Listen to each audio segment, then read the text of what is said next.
हाय, मैं सोनिया विद्या गुरु से current affairs का नया सेशन, करंट अफेयर्स जनवरी 2021 का सेशन हिंदी मीडियम में है। आप लोग समझ गए होंगे।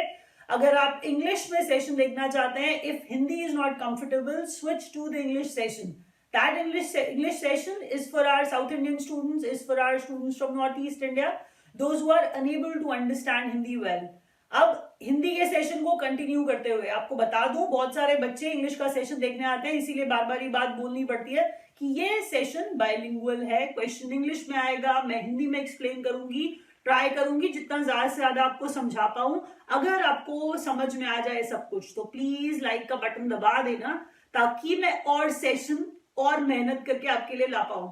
शेयर करिएगा अपने फ्रेंड्स के साथ और चैनल को सब्सक्राइब जरूर करना है आपने। विद्या गुरु के चैनल को सब्सक्राइब करने से ही नोटिफिकेशंस नहीं आते हैं बच्चों। आपको सब्सक्राइब के साथ दिया हुआ बेल आइकॉन भी प्रेस करना पड़ता है। बेल आइकॉन प्रेस करेंगे तभी आपके पास नोटिफिकेशन आएगा जो भी सेशन हम अपलोड करेंगे उसका। पता खुद लगाओ आप कि जो मैं क्वेश्चंस पढ़ा रही हूँ, मैंने टाइम लगाया है, दिल से बता रही हूँ, बहुत टाइम लगाया है। बहुत क्वेश्चन मैं सेलेक्ट करती हूँ, एक्सपेक्ट करती हूँ कि जब वीडियो खत्म होगा आप तब तक याद किए बिना हिलेंगे नहीं। जो मैं बोलूंगी साथ साथ बोलोगे। देखिए, लिखना इज इंपॉर्टेंट, लेकिन याद करना बहुत इंपॉर्टेंट है ना, क्योंकि आप नोट्स कैरी नहीं कर सकते हो एग्जाम में। जो आपने मेमोराइज किया है उसी को तो साथ लेके जा पाओगे ना। तो मेरे वीडियो का सोल पर्पस आपको सारे के सारे क्वेश्चंस याद हो जाएं। अब फोकस्ड हो जाइए और जल्दी से पहले क्वेश्चन की तरफ बढ़िए। एक बात और कि जब मैं ये पहला क्वेश्चन पढ़ा रही हूं जो अब आपकी स्क्रीन पे आ गया है, ये क्वेश्चन कभी भी ऐसा नहीं हुआ कि मैंने किसी भी साल पढ़ाया हो और एग्जाम में ना आया हो। इसीलिए हर बार जब भी आप खुद भी तैयारी करते हो, ये क्वेश्चन हर साल आता है, हर साल आता है। पढ़िए और पता लगाइए कौन सा क्वेश्चन है। 16वां प्रवासी भारतीय दिवस है ये 2021 में जो हुआ, हम उसकी बात कर रहे हैं। प्रवासी भारतीय दिवस 9 जनवरी को मनाया जाता है।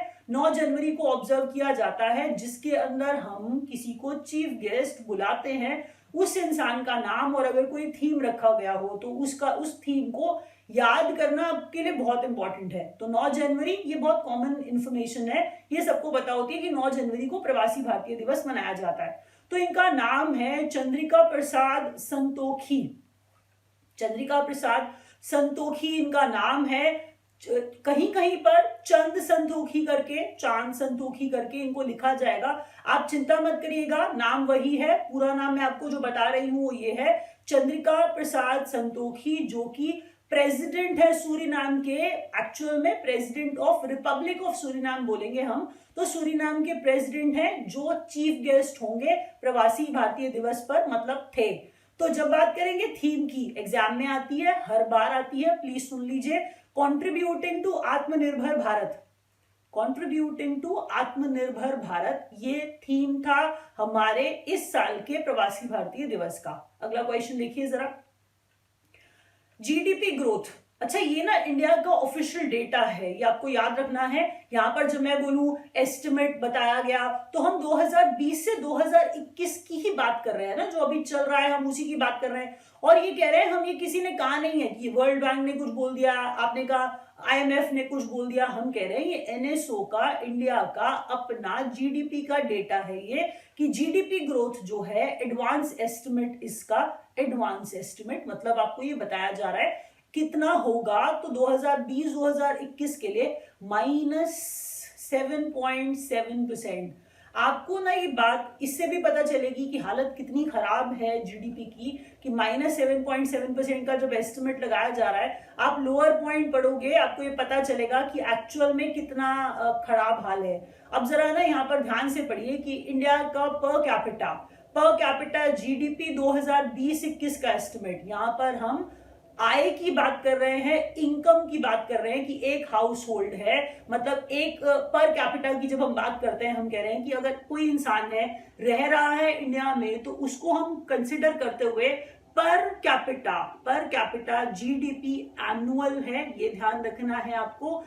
सिर्फ 99,155 रुपए कमाता है पर कैपिटा इंडिया में रहने वाला इंसान, हम उसकी बात कर रहे हैं। पहले ये ध्यान रखिएगा, इंडिया का पर कैपिटा जीडीपी 2020-21 का एस्टिमेट जो है 1 लाख से भी कम है, मैं ये बताना चाह रही हूं आपको, और ये एनुअल है।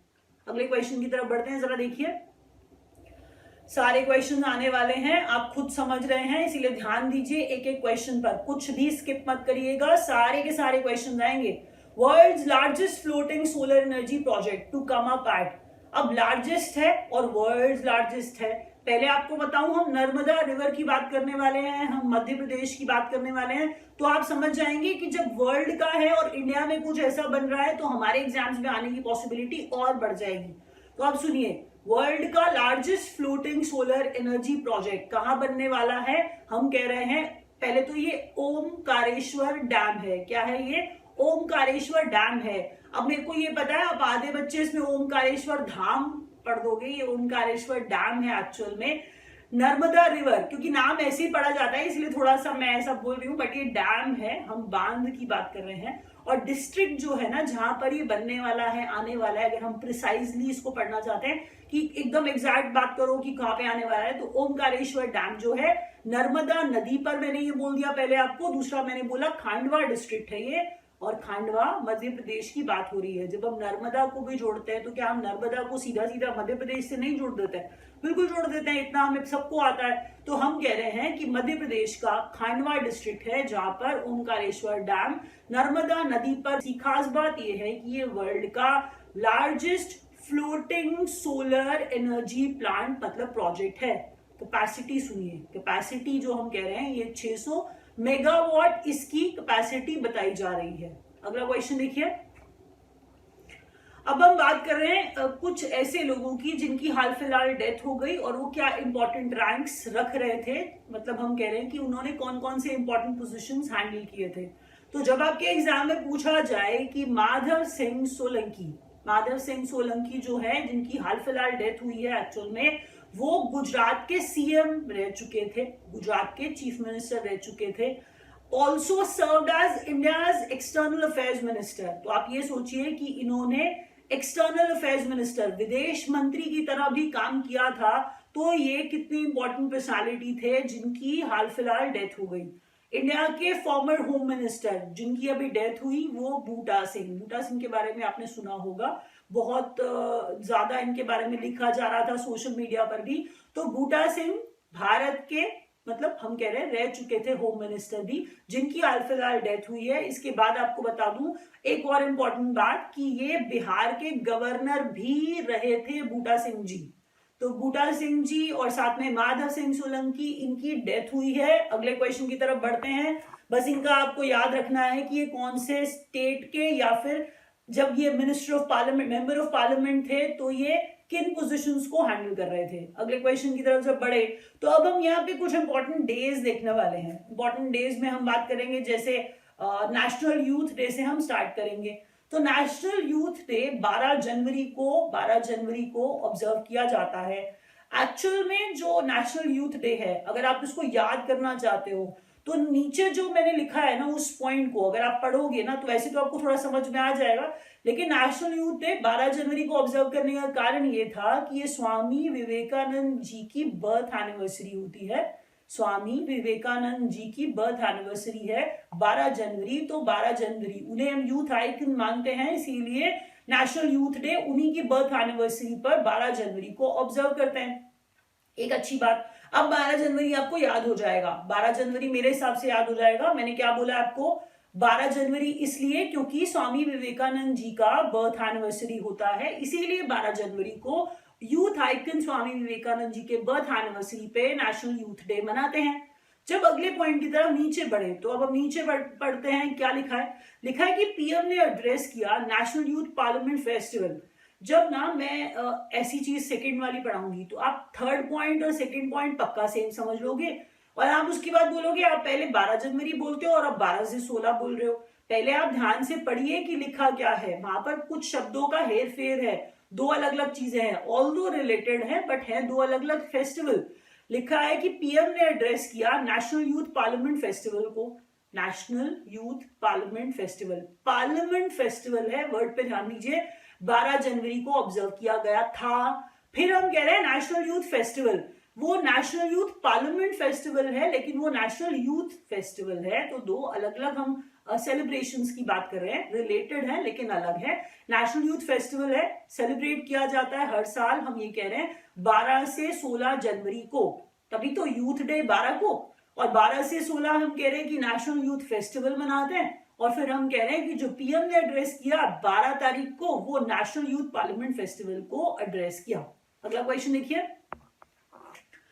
अच्छा, अब इनिशिएटिव है, प्रमोट कर रहे हैं किसको, अपनी टॉय इंडस्ट्री को, इंडिया की इंडिजिनस टॉय इंडस्ट्री को प्रमोट कर रहे हैं। तो उसके लिए एक इनिशिएटिव टॉयकथॉन, टॉयकथॉन एक्चुअल में ये क्या है, टॉयकथॉन जो है ये एक हम बता रहे हैं इनिशिएटिव है कि हम अपनी इंडिया की टॉय इंडस्ट्री को प्रमोट करना चाह रहे हैं टॉयकथॉन से। अब जब बात करें ऑफिशियल मैस्केट की, ऑफिशियल मैस्केट टॉयकथॉन का 2021 के लिए टॉयकू रखा गया है, तो Toycoo is the official mascot of Toycathon. अगला क्वेश्चन देखिए।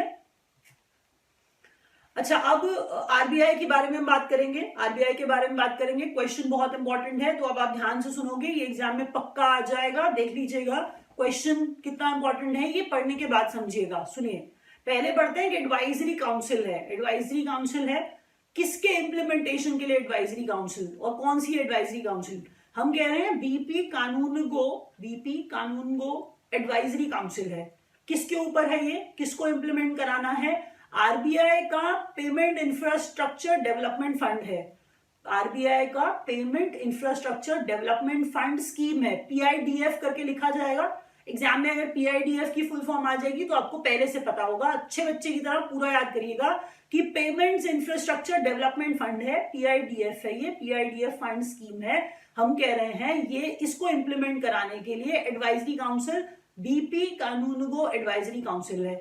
इंफ्रास्ट्रक्चर पढ़ते ही ना पहले आप ऑफिसेज का इंफ्रास्ट्रक्चर और घर का इंफ्रास्ट्रक्चर सोचने लग जाना, लेकिन ना ऐसा होगा नहीं। पहले तो आप ये सोचो ना, जब आरबीआई की बात हो रही है तो पेमेंट इंफ्रा की बात होती है, वहां पर हम अपने घर की और बिल्डिंग्स की बात नहीं करेंगे, हर बार इंफ्रा का मतलब वो नहीं होता। तो मैं क्या कह रही हूं आपको कि इंफ्रास्ट्रक्चर, पेमेंट इंफ्रास्ट्रक्चर की बात हो रही है, डिजिटल पेमेंट्स को ही बढ़ावा देने की बात हो रही है।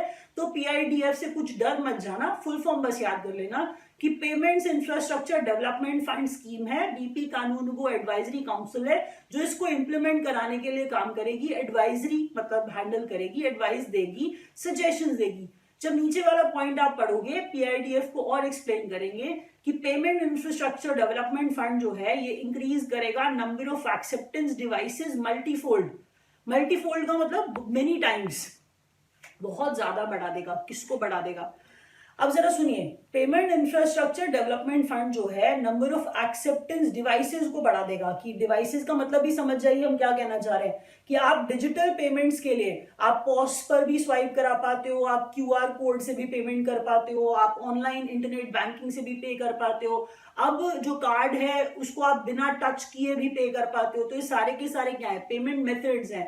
हम कह रहे हैं कि पेमेंट डिवाइसेस जो है उनको मेनी टाइम्स मतलब उनको और बढ़ा दिया जाएगा मेनी टाइम्स, यही पीआईडीएफ जो है करेगा, यही इसका पर्पस होगा एक्चुअल में, मल्टीफोल्ड इंक्रीज करना डिवाइसेस को जहां पर पेमेंट आपकी एक्सेप्ट की जा सके।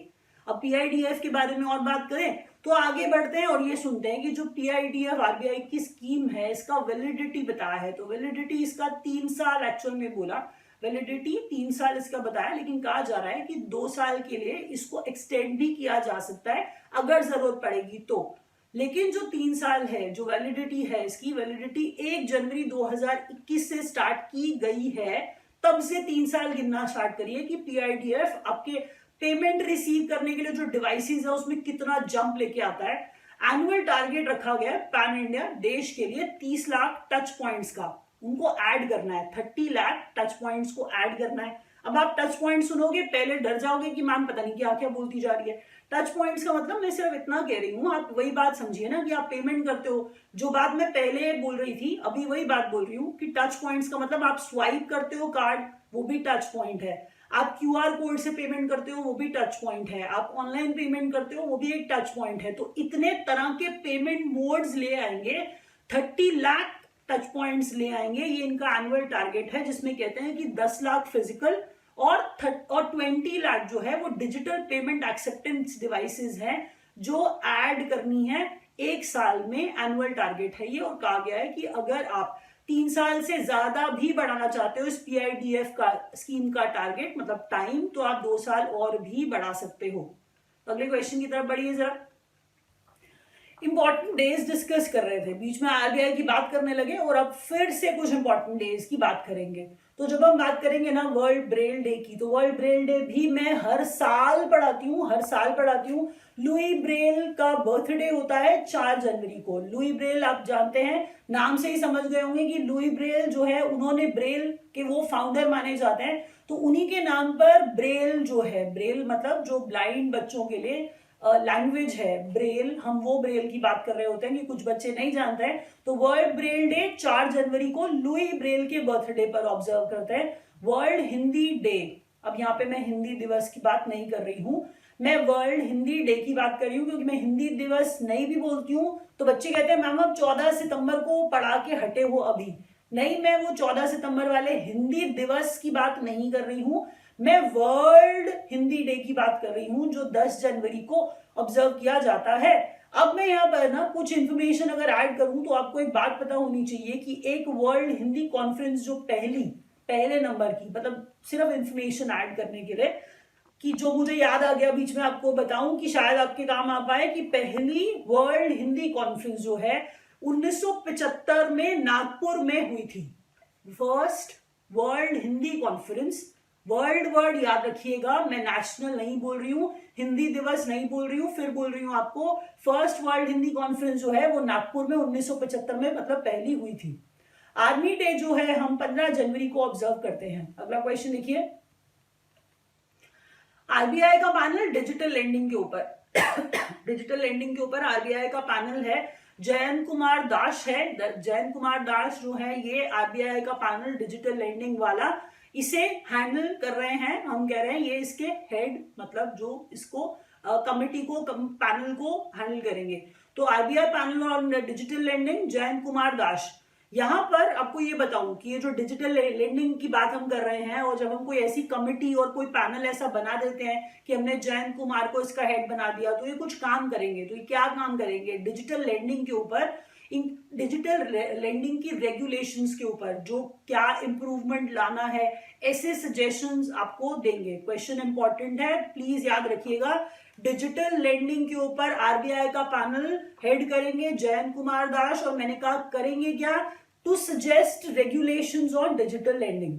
जब अगले आगे पॉइंट की तरफ बढ़ते हैं तो लोअर पॉइंट को पढ़िए, लिखा हुआ है chairman of RBI innovation hub. Innovation hub की हम बात कर रहे हैं। पहले तो RBI इनोवेशन हब, यहाँ पे ये ध्यान रखिएगा, इसके चेयरमैन की बात की जा रही है क्रिश गोपाला कृष्णन इनका नाम है, जो चेयरमैन बनाए गए हैं RBI के इनोवेशन हब के। और ये कौन है, अगर आप इनके बारे में जानना चाहें कि क्रिश गोपाला कृष्णन कौन है, ये को फाउंडर रहे, मतलब को फाउंडर हैं और फॉर्मर CEO MD हैं इन्फोसिस के। तो फॉर्मर MD इन्फोसिस के, फॉर्मर CEO इन्फोसिस के क्रिश गोपाला कृष्णन, तो इन्हें बनाया गया था RBI के इनोवेशन हब का चेयरमैन। अगला क्वेश्चन देखिए। अच्छा, अगला क्वेश्चन भी बहुत इंपॉर्टेंट है, कह रहा है कि वेस्ट बंगाल का पहला oil and gas reserve inaugurate किया है अशोकनगर में। अशोकनगर कहां पर? अशोकनगर बंगाल बेसिन में अशोकनगर जगह हम कह रहे हैं उस पर वेस्ट बंगाल का पहला oil and gas reserve inaugurate किया गया है। जब हम आगे बढ़े और बंगाल बेसिन को और चीजों से कुछ रिलेट करना चाहें तो हम कहेंगे कि इंडिया का 8वां हाइड्रोकार्बन प्रोड्यूसिंग बेसिन है क्या? बंगाल बेसिन। कौन सा? बंगाल बेसिन। तो बंगाल बेसिन के बारे में अगर आप थोड़ा और जानना चाहो तो मैंने क्या कहा कि इंडिया का 8वां हाइड्रोकार्बन प्रोड्यूसिंग बेसिन है बंगाल बेसिन, और यहाँ पर पहला ऑयल एंड गैस रिजर्व अभी लगाया गया, अभी इनॉग्रेट किया गया। अशोकनगर जगह है वो, एग्जैक्ट अगर आप जानना चाहो बंगाल बेसिन का ही एरिया है। यहाँ पर यूनियन मिनिस्टर पेट्रोलियम और नेचुरल गैस वाले इंपॉर्टेंट हो जाएंगे। इससे आपको मिनिस्टर्स के नाम बार बार सुन के याद हो जाएंगे, इसीलिए बार बार मिनिस्टर का नाम बढ़ाती हूँ कि union minister petroleum and natural gas के हैं धर्मेंद्र प्रधान हैंडल कर रहे हैं petroleum and natural gas ministry. अगला क्वेश्चन देखिए।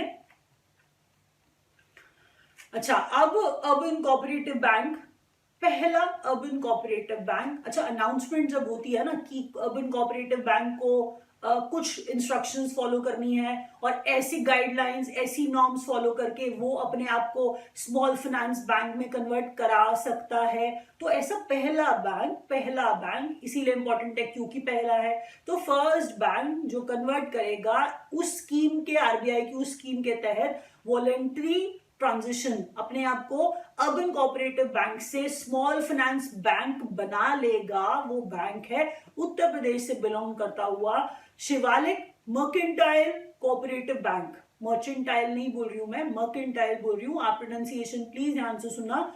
शिवालिक मर्केंटाइल कोऑपरेटिव बैंक है ये, जो यूसीबी था। अब आरबीआई ने जब इंस्ट्रक्शंस दी, गाइडलाइंस को फॉलो किया, तो अब ये अपने आप को स्मॉल फाइनेंस बैंक में कन्वर्ट कराएगा। ये पहला बैंक ऐसा बन गया है। तो ये क्वेश्चन आप खुद समझ जाओगे कि एक अर्बन कोऑपरेटिव बैंक जो पहला है अब वो स्मॉल फाइनेंस बैंक बनेगा, तो क्वेश्चन कितना इंपॉर्टेंट हो जाएगा। तो शिवालिक मर्केंटाइल कोऑपरेटिव बैंक। अगला क्वेश्चन देखिए,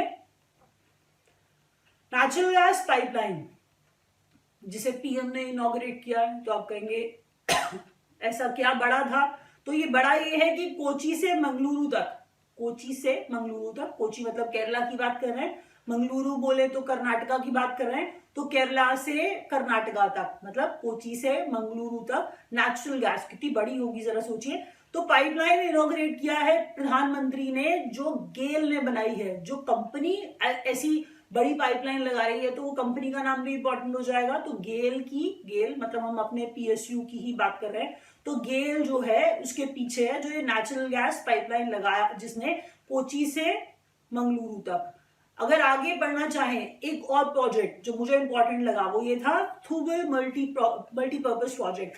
एक्चुअल में अमित शाह इसको इनॉग्रेट करते नजर आ रहे थे। तो थूबल मल्टीपर्पज प्रोजेक्ट है मणिपुर में, कि कह रहे हैं बहुत बड़ी चीज हो गई, बहुत लैंडमार्क काम कर दिया। तो मणिपुर में थूबल मल्टीपर्पज प्रोजेक्ट है जो इनॉग्रेट किया गया है। अगला क्वेश्चन देखिए। अच्छा, अब मैं जैसे ही पढ़ूंगी ना वर्ल्ड्स रिचेस्ट पर्सन, तो ये सारे बच्चे बोलने चालू जाएंगे कि ये इलॉन मस्क अब नहीं है, आप क्यों पढ़ा रहे हो। पहले आप सुनिए मैंने क्या लिखा है। देखिए, कोई थोड़े टाइम के लिए रिच रहा और उसके बाद कोई और मतलब रिचेस्ट बना और उसके बाद कोई और हो गया। तो रिचेस्ट वाली चीज वैसे भी मुझे लगता है आपको बहुत ज्यादा लंबे समय तक याद रखनी भी नहीं चाहिए, क्योंकि इनका फ्लक्चुएशन थोड़ा ज्यादा है। वर्ल्ड्स रिचेस्ट वाला, तो वर्ल्ड्स रिचेस्ट पर्सन कुछ टाइम के लिए बने थे इलॉन मस्क, लेकिन अब कोई और हो गए। अभी पहले सुनिए लिखा क्या है। तो वर्ल्ड्स रिचेस्ट पर्सन पढ़ाना मेरा पर्पस बिल्कुल नहीं है। इलॉन मस्क जो है सीईओ है टेस्ला के, पहले तो आपको ये पढ़ाना जरूरी है। पढ़ा इसलिए रही हूं कि इसमें ये पूछा जा सकता है कि टेस्ला ने अपना लगाया है इंडिया में, तो कहां पर लगाया है। तो टेस्ला ने अपना इंडिया में बेंगलुरु में लगाया है। प्लीज याद रखिए, टेस्ला इंडिया सेटअप इन बेंगलुरु, ये पढ़ाना चाह रही थी मैं आपको बेसिकली। दूसरी बात, एशिया का रिचेस्ट पर्सन आप हर बार सुन रहे थे, और मुकेश अंबानी का नाम आप बार बार सुन रहे थे, तो आपको अब ये भी पता होना चाहिए कि एशिया का रिचेस्ट पर्सन कौन बन गया है। एशिया का रिचेस्ट पर्सन अभी जोंग शानशान जो है, ये अब नाम से आप समझ गए होंगे कि चाइना की बात हो रही है, और ये चेयरमैन है नोंगफू स्प्रिंग के। नोंगफू स्प्रिंग जो है वो बॉटल्ड वाटर में डील करने वाली कंपनी है नोंगफू स्प्रिंग, और इसके चेयरमैन है योंग शानशान चाइना के रिचेस्ट पर्सन बन गए हैं एशिया के, ये याद रखिएगा। अगला क्वेश्चन देखिए, new sports included in 2024 Olympic games. अच्छा, अब ये क्वेश्चन आप खुद पढ़ के पता लगाओ कि जब हम ओलंपिक्स की बात करते हैं और उसमें कुछ नया ऐड किया गया, कितना इंपॉर्टेंट होगा ये। तो ओलंपिक्स में नए स्पोर्ट्स मतलब ओलंपिक गेम्स में नए स्पोर्ट्स ऐड किए गए। पेरिस में 2024 में हम कह रहे हैं ओलंपिक्स होंगे, ठीक है ना। तो हम पेरिस की भी बात करेंगे, अभी आप चिंता मत करो, क्योंकि हम फ्रांस की बात करने ही वाले हैं अभी। लेकिन उससे पहले जो नए स्पोर्ट्स ऐड किए हैं उनकी बात करते हैं। पहला ये ब्रेकिंग। अच्छा, आप कहेंगे ब्रेकिंग का मतलब क्या, तोड़ने वाले? नहीं, हम कुछ तोड़ने की बात नहीं कर रहे, हम ब्रेक डांस की बात कर रहे हैं। ब्रेक डांसिंग को आपको सुन करके भी थोड़ा लगेगा अच्छा कि ब्रेक डांसिंग को ऐड किया गया है ओलंपिक्स के अंदर। नया स्पोर्ट जो ऐड किया गया है वो स्पोर्ट क्लाइंबिंग भी है, स्केट बोर्डिंग को भी ऐड किया गया और साथ में सर्फिंग को भी ओलंपिक्स में ऐड किया गया है 2024 वाले जो पेरिस में होने वाले हैं। अगला क्वेश्चन और अगला पॉइंट इसी के बारे में कंटिन्यू करते हुए, अब जब हम बात कर रहे थे ना पेरिस की, तो पेरिस मतलब हम फ्रांस को रेफर कर रहे थे। Symbols of Paris Olympics, symbols of Paris Olympics, पहला द मेडल, दूसरा the Olympic flame.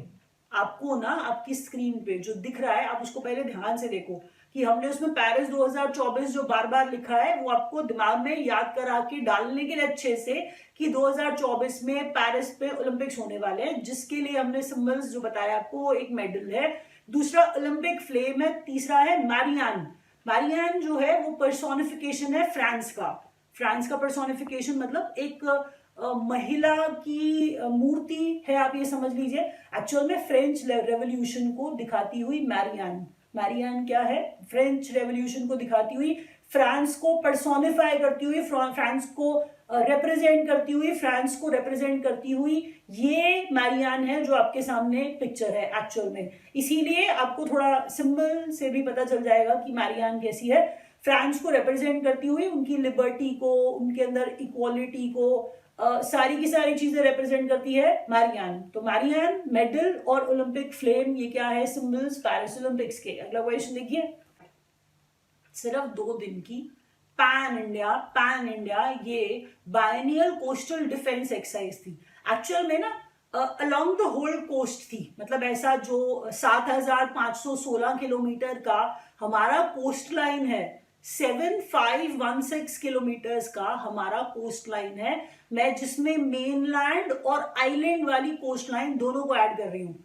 Coast line Hindi में मतलब मैं ये कहना चाह रही हूँ कि जो जहां पर कोस्ट है, जहां पर तट हैं भारत के, तो उन तटों वाले इलाकों की हम बात कर रहे हैं कि 7,516 किलोमीटर की कोस्ट लाइन है भारत की। ज्योग्राफी में हम अपने कोर्स में सब बच्चों को बताते हैं कि कोस्ट लाइन 7,516 किलोमीटर की पूरे के पूरे कोस्ट लाइन पर ये biennial coastal defence exercise conduct की गई। किसने करी है, हम कह रहे हैं नेवी ने और कोस्ट गार्ड ने। इसका नाम सी विजिल 21 है। आप लोगों ने भी कोस्ट लाइन के बारे में पहले से पढ़ा हुआ होगा, तो सी विजिल 21 को याद रखिएगा पक्का से। अगला क्वेश्चन देखिए, इंडिजिनस स्पोर्ट्स है included in Khelo India Youth games 2021। दोबारा सुनिए मैंने क्या कहा, indigenous sports included in Khelo India Youth games. पहले तो इंडिजिनस भारत की ही बात हम कर रहे हैं कि भारत के ही जो स्पोर्ट्स हैं